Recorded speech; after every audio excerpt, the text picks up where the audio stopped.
आप सभी का जीनियस कोचिंग क्लासेज में स्वागत है। आज हम लोग क्लास 12th की मैथमेटिक्स स्टार्ट करेंगे और इसके बारे में सबसे पहले हम लोग पूरे बुक के बारे में पहले देख लेते हैं कि कौन सा बुक कैसे है और किस टाइप से हमें पढ़ना है। उसकी एक हम प्लानिंग करेंगे, उस प्लानिंग के अनुसार हम लोग उसकी पढ़ाई करेंगे। तो सबसे पहले मैं पूरे चैप्टर को मैं बता देता हूँ कि कितना चैप्टर हम लोगों को पढ़ना है, कौन सा चैप्टर किस टाइप में दिया हुआ है और कौन कौन से चैप्टर पहले पढ़ने हैं, उसके बाद से कौन से चैप्टर हमें बाद में पढ़ने हैं। पूरा चैप्टर वाइज, सीरियल वाइज। और हमारा जो बुक है 12th का टोटल 6 यूनिटों में डिवाइड है और उसमें टोटल कुल 13 पार्ट है। तो उसको मैं पहले यूनिट वाइज बता दूं, फिर उसके बाद हम आगे की पढ़ाई कंटिन्यू करेंगे। तो अभी कल चलिए देखते हैं जो हमारी मैथ्स है।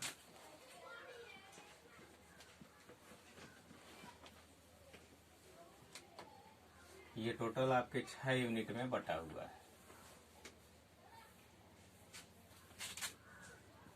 यानी unit number 1, unit second, unit third, unit 4, unit 5 और एक यूनिट आपकी है 6। अब जो आपकी पहली यूनिट है इसमें आपका जो चैप्टर है चैप्टर 1 और 2 है। दूसरे यूनिट में आपकी जो चैप्टर है वो 3 और 4 है।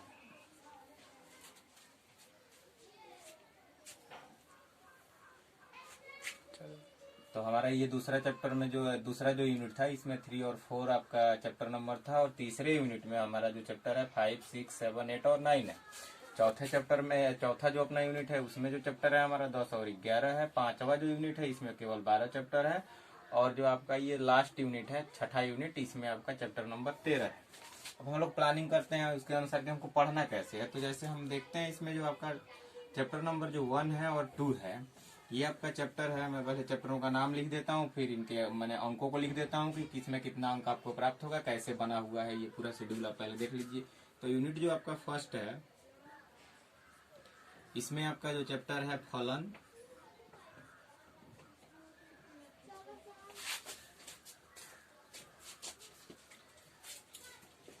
तो फलन संबंध एवं फलन। पहला जो चैप्टर है आपका संबंध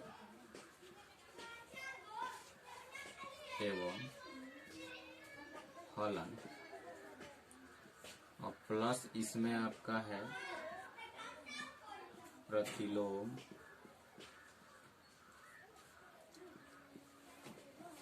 त्रिकोण,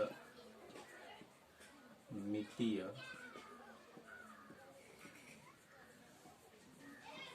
फलन। अब आपका जो दूसरा चैप्टर है इसमें जो आपका चैप्टर है आप बिहू और प्लस सारणिक। और जो आपका ये चैप्टर और जैसे आपका जो चैप्टर नंबर 5, 6, 7, 8 और 9 है इसमें आपका कैलकुलस आता है। टोटल 10 और जो 11 चैप्टर है इसमें आपका सदिश बीजगणित है। इसमें 3D बीजगणित भी मिलेगा आपको।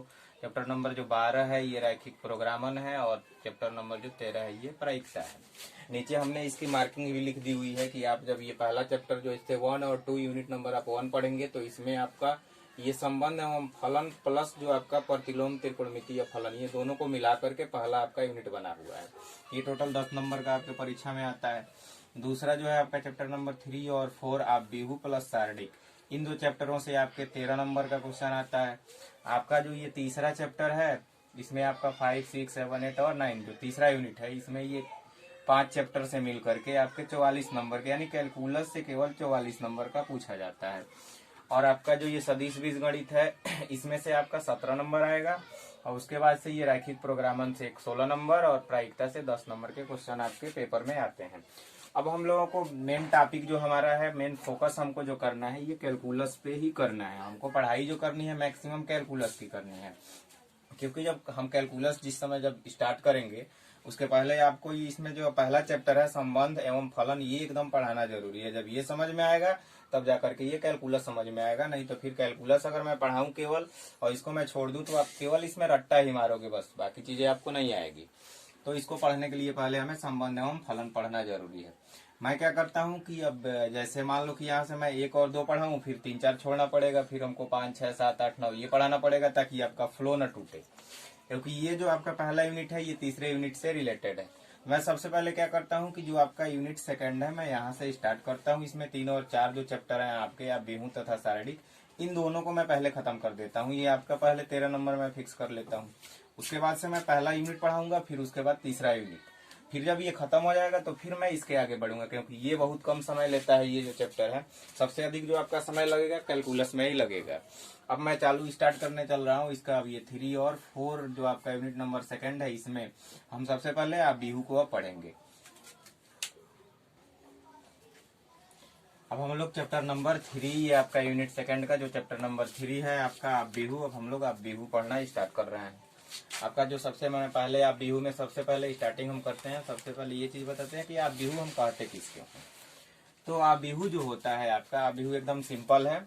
एक प्रकार का टेबल होता है। किसी भी जैसे अंक हो गया, कोई नंबर हो गया, या कोई फलन हो गया, कोई भी फलन या जो नंबर है उसको एक आयताकार रेक्टेंगुलर बॉक्स में अगर हम लिख देते हैं तो जिससे जो बनता है उसी को हम लोग क्या बोलते हैं, आप बिहू बोलते हैं। जैसे आप यहाँ पे मैं बोल रहा हूँ, जैसे एग्जाम्पल के तौर पे हम लोग देख रहे हैं इस चीज को। जैसे यहाँ पे एक चीज मैं लिख रहा हूँ 1 2 3, तो मैं क्या बोल रहा हूँ कि इसको मैं टेबल में लिख दूं। इसमें जैसे हम यहाँ पे साइन एक्स भी लिख सकते हैं, क्योंकि ये क्या है, ये आपका एक फंक्शन है, ये फलन है। और ये 1 2 3 4 नंबर है। जैसे यहाँ पे आप 4 ले सकते हो, यहाँ पे 7 ले सकते हो, फिर इसके बाद यहाँ पे आप एक्स ले सकते हो, वाई ले सकते हो, यहाँ जेड भी ले सकते हो। तो ये जो चीज आपका तैयार हुआ, ये जो है आपका क्या है, इसको हम बोलते हैं आप बिहू। यानी हम क्या कर रहे हैं कि मैट्रिक्स वह है जिसमें हम क्या करते हैं कि नंबर यानी अंकों को तथा फलनों को एक आयताकार बॉक्स में क्रमबद्ध लिख दें, तो उसे हम क्या कहते हैं, आप बिहू कहते हैं। अब इसको मैं एक बार आप बिहू का डिफिनीशन लिख देता हूँ, परिभाषित करता हूँ, उसके बाद फिर मैं आगे बढ़ रहा हूँ। जैसा कि आप देख रहे हैं आप बिहू किसे कहते हैं। जैसे क्वेश्चन में बोल रहा हूँ कि आप बिहू किसे कहते हैं, तो यहाँ क्या लिखा है कि संख्याओं तथा फलनों के क्रमबद्ध या सारणीबद्ध तरीके से आयताकार रूप में लिखना ही आप बिहू कहलाता है। जैसे अभी आपको मैं बोल रहा था, एग्जाम्पल हम एक लेते हैं। जैसे हम देख ले रहे हैं कि क्या मैं यहाँ पे जैसे लिख रहा हूँ 1 2 3 4 5 6 x 7, कुछ भी यहाँ पे आप लिख दो, साइन एक्स 5 6 2। तो यानी ये जो लिखा हुआ है ये आपका लिखा हुआ क्या है, ये प्रकार से देखो ये सारणीबद्ध है। हम क्या करें, ऐसे इसमें क्या करें, लाइनिंग कर दें, ठीक है। ये लाइन ऐसे हम बना दिए तो ये क्या हो गया, एक सारणी में हो गया, ये टेबल के अंदर है। यानी जो ये टेबल बन रहा है इसी टेबल को हम क्या बोलते हैं, अभी बोलते हैं। देखिए आयताकार इसमें लिखा हुआ है कि आयताकार रूप में, तो ये आयत के जैसे ये आयताकार हो ही गया है आपका। तो आयताकार बॉक्स में ये लिखा हुआ है। लेकिन आप जब बुक देख रहे होगे कि बुक में ये जो आप बिहू है, आप बिहू का कुछ सिंबल अलग होता है। अभी उस सिंबल को मैं समझाऊंगा, क्योंकि अगर मैं बार बार क्या करूं कि इसमें ऐसे करके मैं टेबल बनाते रहूं तो हमारे पास क्या होगा, टेबल बनाने में टाइम अधिक लगेगा। इसलिए हम क्या करते हैं कि इसको जब हम दर्शाते हैं सारणी को, तो सिंपली हम क्या करते हैं इसको कि हम बड़े ब्रैकेट के अंदर ऐसे बड़ा ब्रैकेट लगा देते हैं, जिससे हमें क्या हो कि पता चले कि ये सारणिक है। सारणिक नहीं, सॉरी, ये क्या है, बिहू है। इसमें बड़ा ब्रैकेट लगाते हैं और उसके बाद से ये पूरा इसमें डिजिट हम लिखते चले जाते हैं। जैसे यहाँ पे लिखा हुआ है 1 2 3 4 5 6 x 7 sin x 5 6 2। तो यानी ये आपका जो बना हुआ है ये टोटल, इसको हम क्या बोलेंगे कि ये अबिहू है। तो अबिहू ये दर्शाने का तरीका है। हम अबिहू को ऐसे बड़े ब्रैकेट के अंदर क्या करते हैं, दर्शा देते हैं। अब हम क्या करते हैं, कोई भी अबिहू होता है तो सबसे पहले हम अबिहू को मान लेते हैं कि वो किसके बराबर है, ए के बराबर। अबिहू जब हम सॉल्व करेंगे क्वेश्चन कुछ भी अगर कर रहे हैं तो अबिहू को हम मानते क्या है कि ए बराबर, यानी ये ए जो है आपका, ए एक फंक्शन है। इस फंक्शन का ये मान दिया हुआ है कि इतना है, तो हम इसको मानते किसना है कि ए बराबर मान लेते हैं कि ए बराबर फलाना ये अबिहू है।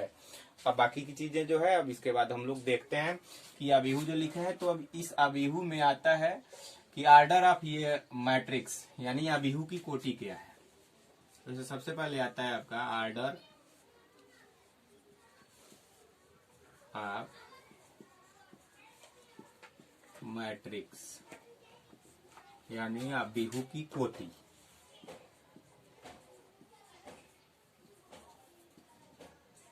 अबीहू की कोटि।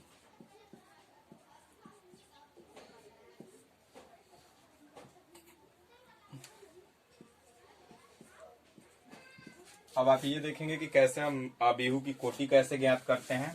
तो उसको ज्ञात करने के लिए हम एक यहाँ पे एग्जांपल ले रहे हैं, दूसरा कोई एक अबीहू ले रहा है। मैं मान ले रहा हूँ कि ये एक कोई फंक्शन हो गया ए, इसका आपका अबीहू दिया हुआ है।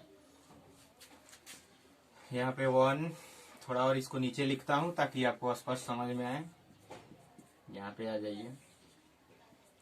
ऐसे ये हो गया आपका 1 2 3 4 5 6 7 8 9। अब इसकी कोटि अगर पूछा जाए कि ये कितने ऑर्डर का मैट्रिक्स है, तो सबसे पहले आपको इसमें ये चीज, एक और चीज जानना जरूरी है कि इसमें रो होता है और कॉलम होता है। तो इसमें कॉलम कौन है, रो कौन है। तो जो ऐसे लिखा होगा, ये जो लिखा होगा हम इसको बोलेंगे रो। ये आपका रो है। ये जो आपका है इसको हम बोलेंगे रो। ये भी जो आपका है इसको भी हम क्या बोलेंगे, रो बोलेंगे।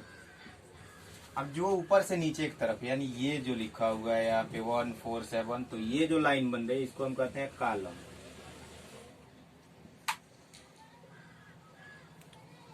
इसको हम कॉलम कहेंगे। ये भी आपका इसमें क्या है, कॉलम है। ये भी क्या है, कॉलम है। अब क्या करते हैं कि जो आपकी ऑर्डर ऑफ मैट्रिक्स होती है, हम उसको निकालने के लिए कि कितने इस अबीहू की कोटि कितनी है, तो उसमें हम क्या करते हैं कि रो का मल्टीप्लाई कॉलम में कर देते हैं। यानी order of matrix equal to हो जाता है रो इंटू कॉलम। इसमें रो में हम क्या करेंगे, कॉलम का मल्टीप्लाई कर देंगे। तो अब हम इसमें क्या करेंगे, काउंट करेंगे कि इसमें रो टोटल कितना है। तो आपका ये रो है, यहाँ पे देखिए 1 2 3, यानी ये 1 2 3। तो आपके पास जो रो है, टोटल रो आपका हो गया कितना, 3। और ऐसे इसमें हम कॉलम काउंट कर लेते हैं। जैसे इसका कॉलम हो गया 1 2 3, तो इसमें हम क्या करेंगे, 3 का मल्टीप्लाई कर देंगे। तो जो अब इसके इक्वल में हम नहीं लिखेंगे कि इक्वल यानी कितना, हमसे इसमें एलिमेंट नहीं पूछ रहा है, हमसे बोल रहा है कि ऑर्डर ऑफ मैट्रिक्स। तो आप ये जो अबीहू की कोटि है, ये कितना का हम बोलेंगे कि 3 क्रॉस 3 की है। अबीहू की कोटि कितनी की हो गई, 3 क्रॉस 3 की, यानी इसमें 3 रो हैं और 3 कॉलम है। एक बात याद रखिएगा, कभी भी अबीहू में सबसे पहले रो लिखा होता है, अगर ऐसे कहीं लिखे, उसके बाद लिखा होता है आपका कॉलम लिखा होता है। अब आपके बुक में क्या किया है कि रो को एम से दर्शाया हुआ है और कॉलम को एन से दर्शाया हुआ है। तो हम इसको ये भी ऐसे भी लिख देते हैं कि जो आपका ऑर्डर ऑफ कोटि होता है, यानी ऑर्डर ऑफ मैट्रिक्स होता है, अबीहू की कोटि होता है, इसको हम क्या लिख देते हैं, एम क्रॉस एन। यानी एम के जगह पे क्या भरेंगे आप कि कितना इसमें रो है, एन के जगह आपको ये भरना है कि इसमें कितना कॉलम है। ये तो ये आपके 3 कॉलम है, तो देखिए एन के जगह यहाँ पे 3 लिख दिया गया। इसमें 3 रो है, तो हम इसको क्या लिखे, 3 रो इसमें हमने ये लगा के इसमें लिख दिया। यानी जो मैट्रिक्स है 3 क्रॉस 3 की है। एक मैं दूसरा एग्जांपल ले रहा हूँ। जैसे मैं मान ले रहा हूँ कि बी इक्वल टू दिया हुआ है 5 6 7 8 9 10। अब अगर आपसे ये पूछा जाए कि अब ये बताइए कि ये जो मैट्रिक्स लिखी हुई है, इस मैट्रिक्स का ऑर्डर कितना है, यानी इस अबीहू की कोटि कितनी है। तो इसके लिए आप क्या करोगे कि एम क्रॉस, जैसे यहाँ पे लिखा है एम क्रॉस एन, तो हम इसमें दिख लेंगे कि इसमें एम कितना है, एन कितना है, यानी इसमें रो कितने हैं। तो आप देख रहे होगे कि इसमें रो 2 ही है, 1 और 2। और इसमें आपके कॉलम कितने हैं, तो देख रहे हैं कि 3 कॉलम है, यानी 1 2 3। तो आपके पास इसमें रो 2 है और कॉलम कितने हैं, 3 है। तो इसलिए जब हम इसका ऑर्डर लिखेंगे तो क्या लिखेंगे, 2 इंटू 3, यानी ये 2 क्रॉस 3 की ये मैट्रिक्स है। अगर ये ऐसे भी लिखा हो, मान लेते हैं कोई मैट्रिक्स सी बराबर दिया हुआ है, जैसे ऐसे लिख दिया 1 2 3 4 5 6। अब इसका हमें ऑर्डर लिखना है, इसकी कोटि लिखनी है, तो इसके लिए फिर हमें काउंट करना है कि इसमें रो कितना है। तो आप देख लो यहाँ पे ये 1 हो गया, ये 2 हो गया, ये 3 हो गया, और इसमें आप कॉलम देख लो कितना है, 1 और 2। यानी हमें पहले रो ही लिखना है। तो रो हमारे पास कितना है, तो 1 2 3, तो हम 3 और क्रॉस में क्या करेंगे, कॉलम देखेंगे 1 2, तो यहाँ पे क्या लिखेंगे 2। यानी ये आपका टोटल, ये एक रो हो गया, दूसरा रो ये हो गया, तीसरा रो ये हो गया, तो यहाँ पे 3, और आपका पहला कॉलम ये हो गया, तो यहाँ पे, और ये एक दूसरा कॉलम हो गया, तो यानी कॉलम 2 है, तो 2, यानी 3 क्रॉस 2 की ये मैट्रिक्स है। तो अब आपको ये देख के समझ में आ गया होगा कि हम कैसे अबीहू की कोटि को हम ज्ञात कर लेते हैं। ठीक है, कोई भी अबीहू दिया होगा उसकी कोटि हम क्या करेंगे, इसी तरीके से जैसे हमने बताया वैसे हम क्या कर लेंगे, निकाल लेंगे। ये एम क्रॉस एन से निकाल लेंगे। अब हम आगे निकालना सीखेंगे कि ये जो आबिहू है, इन आबिहू में एलिमेंट को कैसे फाइंड करते हैं, कि जो दिया गया आबिहू है इसमें टोटल एलिमेंट कितने हैं। वो एलिमेंट निकालने से पहले एलिमेंट निकालना सीख लेते हैं, फिर अभी आगे की बात करेंगे। अब जैसे हम अब इसके बाद से, जैसे हम अभी इसके पहले आर्डर ऑफ कोटी सीखे हुए थे, अब हमको क्या करना है कि आबिहू के एलिमेंट निकालना है, यानी कोई एक रियल जो आपका आबिहू दिया हुआ है, उस आबिहू में हम देखेंगे कि उसमें अवयव कितने हैं, तत्व कितने हैं। वो हम कहाँ से निकालेंगे, तो उसके लिए भी हमें हमारे पास फार्मूला है, लेकिन उसके पहले हम पहले समझ लेते हैं कैसे फार्मूला अप्लाई करना है और कैसे हमें निकालना है। तो हम एक एग्जाम्पल ले रहे हैं कि माना जो आपका एक कोई आबिहू दिया हुआ है, माना ए बराबर, ले लीजिए x y 1 7 6 5 z 3 और 2, ये ऐसा कोई आपका एक आबिहू दिया हुआ है। अब क्या करना है कि इस आबिहू में आपको क्या निकालना क्या है, एलिमेंट ऑफ मैट्रिक्स, आबिहू के अवयव, इसमें टोटल कितने अवयव हैं। तो हम सीधे सिंपली इसमें क्या करते हैं, अवयव यानी इसमें ये कितने बार ये लिखा गया है, जो इसमें हमने लिखा है x y z 1 2, ये कितना लिखा गया है, तो उसको हम कैसे निकालेंगे। तो उसको निकालने के लिए हमारे पास अभी हमने आपको फार्मूला एक बताया था, m क्रॉस n। तो अभी आप देख रहे थे कि m क्रॉस जब मैं n लिख रहा था, तो उस समय मैं मल्टीप्लाई नहीं करा रहा था, क्योंकि हम जब आर्डर बताते हैं तो आर्डर का मतलब ही होता है कि जो आपका मैट्रिक्स दिया गया था उसमें कितना रो है और कितना कॉलम है। और उसके बाद हमें इसमें जो क्वेश्चन में कर रहा है, इसमें मैं जो बता रहा हूँ, इसमें जो पूछा जा रहा है आपसे कि एलिमेंट ऑफ मैट्रिक्स, यानी जो आबिहू है, इस आबिहू के टोटल एलिमेंट कितने हैं, इसमें तत्व कितने हैं, अवयव कितने हैं। तो निकालने के लिए हम क्या करेंगे, ये m क्रॉस n ही करेंगे। अब इसमें m क्रॉस जब n करेंगे तो वैल्यू भर के इसका गुणा करा देंगे। तो अब इसमें m यानी रो, अभी हमने आपको बताया था रो, और ये आपका क्या है, कॉलम है। तो अब इसमें हम काउंट करेंगे कि रो कितना है। तो आपके पास देखिए, इसमें ये हो गया आपका रो नंबर 1, इसको मैं R1 दिखा दे रहा हूँ, ये रो नंबर आपका 2 हो गया, ये R2 हो गया, रो नंबर 3 हो गया, ये R3 हो गया। ऐसे ही यहाँ पे हम देखेंगे, ये आपका कॉलम नंबर C1, ये कॉलम नंबर C2, ये कॉलम नंबर C3। अब मैं क्या करूंगा, इसमें R और C, अब जैसे m क्रॉस n, तो आपके पास m यानी R कितने आ रहे हैं, 1 2 3, तो यहाँ पे आप क्या करोगे 3, अब गुणा क्या करना है, कॉलम, तो कितने कॉलम है, 1 2 और 3, तो इसमें 3 से हम क्या करेंगे, गुणा करा देंगे, यानी इसमें टोटल नंबर ऑफ जो एलिमेंट था कितना था आपका, 9 था। तो ये आ गया इसमें नंबर ऑफ एलिमेंट 9। तो अब ये चीज, ये एग्जांपल आप एक देख के आपको समझ आ गया होगा कि हम कैसे किसी भी आबिहू में उसके अवयवों को निकालते हैं। अब जैसे इसमें अभी हमने आपको जो बताया था, ये जो मैट्रिक्स थी इसका क्या निकालना आपको, इसके पहले हमने बोला था कि कैसे आर्डर निकालेंगे, इसमें आप इसका एलिमेंट निकाल रहे थे। अब जैसे रियल में हम देखेंगे कि कोई आबिहू है, अब उसको हम लिखेंगे कैसे। जैसे अभी हमने बोला था कि ये फलाना सिंबल है, उसमें ऐसे लिखा होता है। अगर आप ऐसे देखो, आप देख रहे होगे कि ऐसे आपके बुक में भी देता है कि ए बराबर ऐसे करके लिखा होता है, AIJ। तो हम किसी मैट्रिक्स को क्या करते हैं, ऐसे हम रिप्रेजेंट करते हैं, यानी ये जो आपका फंक्शन है ए, इसके मैट्रिक्स यानी आबिहू के अंदर ये इसका एलिमेंट है AI, और ये कितने क्रॉस कितने की है, m क्रॉस n की है। तो हम इसको इस टाइप से क्या करते हैं, लिखते हैं। अब इसमें आप देख रहे होंगे कि एक I और J आया हुआ है, तो अब इसको आप समझिए, पहले I क्या है, J क्या है। हम I को बोलते हैं रो, और जो आपका J है हम इसको बोलते हैं कॉलम। अब इसमें आपको कंफ्यूज नहीं होना है कि अभी हमने आपको इसमें m और n को रो और कॉलम बताया था।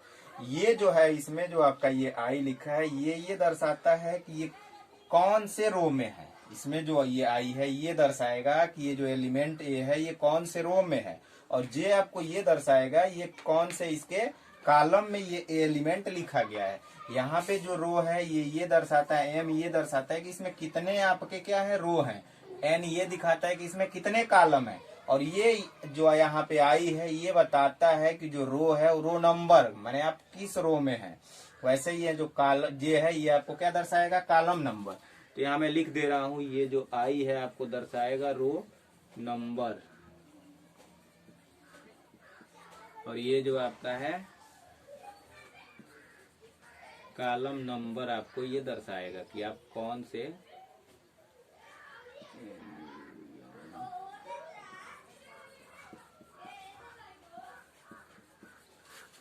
ओके, अब ये चीजें यहाँ से कंफर्म हो गई होंगी। अब जैसे मैं एक यहाँ पे मैट्रिक्स लिख के बताता हूँ कि ये आखिर इसका मतलब क्या है। ठीक,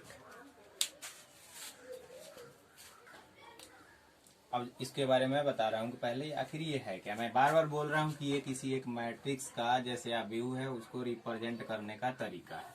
अब इसमें आई और जे है, इसको हम कैसे बताएं कि ये कौन से स्थान पे कहाँ पे क्या है। ठीक है, उसको आप देख करके यहाँ से मैं एक एग्जांपल लेता हूँ। जैसे यहाँ पे आपका दे दिया है ए इक्वल टू ABCDEF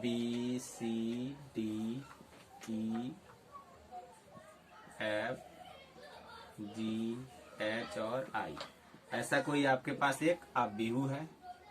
अब इस आव्यूह में मैं बोलूं आपसे कि ये बताइए कि ये जो A है इसका पोजीशन क्या है। A का पोजीशन, तो A का पोजीशन आपको यहाँ से देखना है कि ये आपका जो क्या है, रो नंबर 1 यानी R1, ये रो नंबर 2 R2, ये रो नंबर 3 R3, ये कॉलम नंबर 1 यानी C1, ये आपका क्या हो गया C2, ये क्या हो गया C3, यानी कॉलम 1 कॉलम 2 कॉलम 3। अब जैसे मैं पूछ रहा हूँ कि ए का पोजीशन बताओ, जैसे ए का पोजीशन बताने के लिए आप सिंपली यहाँ पे आप लिख सकते हो ए का पोजीशन क्या है। यहाँ देखिए, आप यहाँ पे ये रो देख रहे हो, रो कौन सा है, जैसे यहाँ ए लिखा है तो ए के पास यहाँ आई लिखा है, लेकिन आपके पास मैं बोल रहा हूँ कि आई जो है रो नंबर, तो ये रो नंबर यानी कौन सा है, रो नंबर 1 है। तो यहाँ पे इस ए के बारे में मैं लिख रहा हूँ, तो देखिए ए रो नंबर 1, तो यहाँ पे आप देख रहे हो आई लिखा है, तो आप यहाँ पे क्या लिखोगे, आई नहीं, यहाँ पे 1 लिखोगे। अब इसके बाद से आते हैं कॉलम चेक करते हैं कि कॉलम कौन सा है। जैसे यहाँ पे जे लिखा है, जे का मतलब कॉलम नंबर, तो ये कॉलम नंबर C1 यानी एक ही में है, तो आप यहाँ पे क्या लिखोगे A11। ठीक है, अब यहाँ पे जैसे एक और चीज आप देख रहे हो M क्रॉस N, तो इसमें देख लो M यानी इसमें कितने रो हैं, तो 1 2 3, तो यहाँ पे आप लिख दोगे 3, और क्रॉस कॉलम कितने हैं N यानी इसमें 1 2 3, तो आप क्या लिख दोगे यहाँ 3, तो ये 3 क्रॉस 3 के मैट्रिक्स है। अब ये ए का यहाँ पे हमने क्या किया, पूरा डिस्कशन कर दिया कि ये को हम आखिर लिखेंगे कैसे, अगर बाहर लिखना है तो।